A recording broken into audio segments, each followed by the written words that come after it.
আজকে আমি বাঁধাকপির একটা তরকারি করছি। তো কুকারে তেল দিয়ে দিলাম, বাঁধাকপির ঘন্ট হবে। সাদা তেল দিয়ে দিচ্ছি কুকারে। এবার দুটো শুকনো লঙ্কা দিয়ে দিলাম, এখানে দুটো তেজপাতা, এখানে একটু 5 ফোঁটন দিয়ে দেবো। মশলাটা ভালো করে ভাজা হয়ে গেলে তারপরে আমি আলু তুলে দেবো।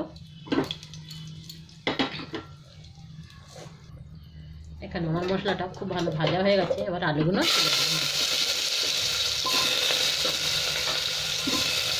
সাথে একটা কাঁচা লঙ্কা ফাটিয়ে দিয়ে দিলাম। আলুগুলো ভালো করে নেড়ে দিলাম।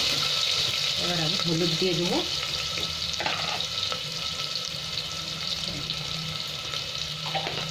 হলুদের সাথেও আর 1-2 মিনিট ভেজে নেব আলুটাকে।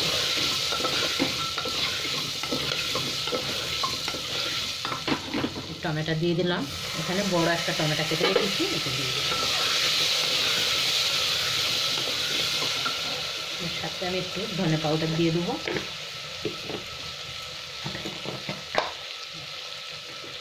ধনে পাউডার 1 চামচ দিয়ে দিলাম। জিরে পাউডার দিয়ে দিচ্ছি। মশলাটা ভালো করে একটু ভেজে নিলাম। এখানে মটরও দিয়ে দিলাম। এবার এখানে কেটে রেখেছি বাঁধাকপি আর 1-2 শিম, এটাকে দিয়ে দিলাম।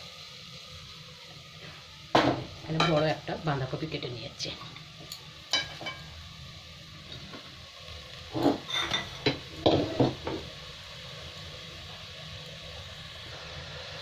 এখানে একটু নুন দিয়ে দেবো আমি।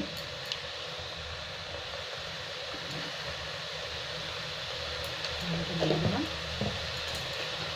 এবার একটু ভালো করে নেড়ে কুকারটা বন্ধ করে দেবো আমি।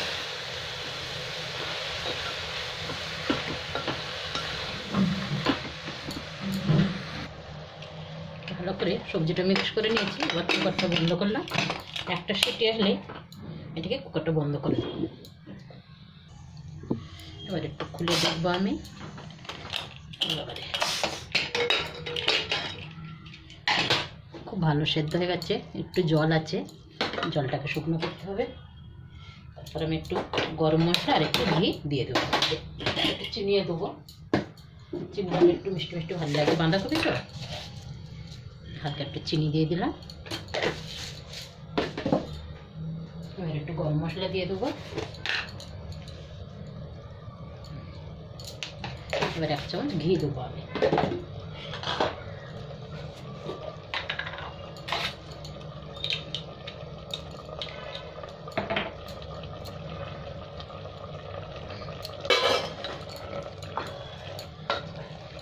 একটু ভালো করে একটু নেড়ে নেব। খুব ভালো করে জলটাকে শুকিয়ে যাবে একটু, তারপরে গ্যাসটা বন্ধ করে দেবো আমি। তাড়াতাড়ি হয়ে গেল বাঁধাকপির ঘন্ট আমার। কুকার থেকে খালি করে নিচ্ছি বাঁধাকপিটা। এই যে দেখালাম আপনাদের, কত সুন্দর হয়েছে আজ বাঁধাকপিটা আমার।